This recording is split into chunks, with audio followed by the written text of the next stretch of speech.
Westlight. Today I wanted to talk to you about boundaries. So when we talk about boundaries, Henry Cloud and John Townsend talk a lot about how it's like a property line. Like the deed to my house allows me the freedom and responsibility to do whatever I want without justification or explanation.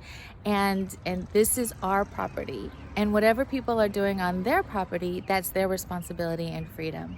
But sometimes what people do, like when the gardener next door is doing their work while I'm trying to do my video, our boundaries cross the line. I'm showing you the actual property line that I have the freedom and responsibility for taking care of my home under the, being compliant with the city laws and guidelines. We are responsible to take care of our soul and our mind and our heart under the aligning and complying with God's love. So a lot of times while people think boundaries are, a way to keep people out, boundaries actually help us to have loving and healthy relationships, and they help us to connect with one another more authentically.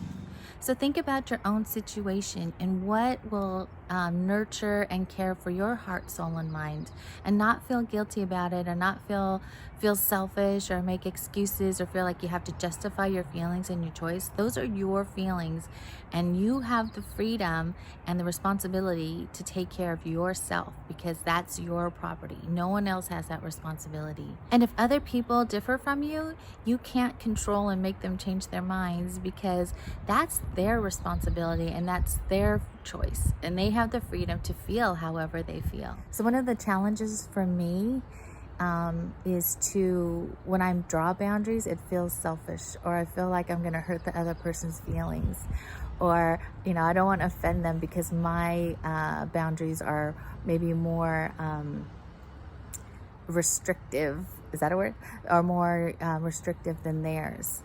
Just need to practice to let that go and just remind myself that no, those are my boundaries and it's okay. And that when I don't honor my boundaries, that I'm really not being authentic and I'm actually hurting myself because I'm not honoring myself. I'm not living out my divine call as God calls us to love one another as we love ourselves. So if you want some stretching exercises to get you ready for the game plan, first, create some specific and clear boundaries that will honor and value your feelings and your choices, that will really protect your heart and your soul and your mind. And then two, think about what challenges you have in keeping those boundaries and name those. And then three, practice saying no to, in a respectful and loving way, with people you feel safe and comfortable with. But yeah, let's do these stretching exercises that will help us get ready for the game plan.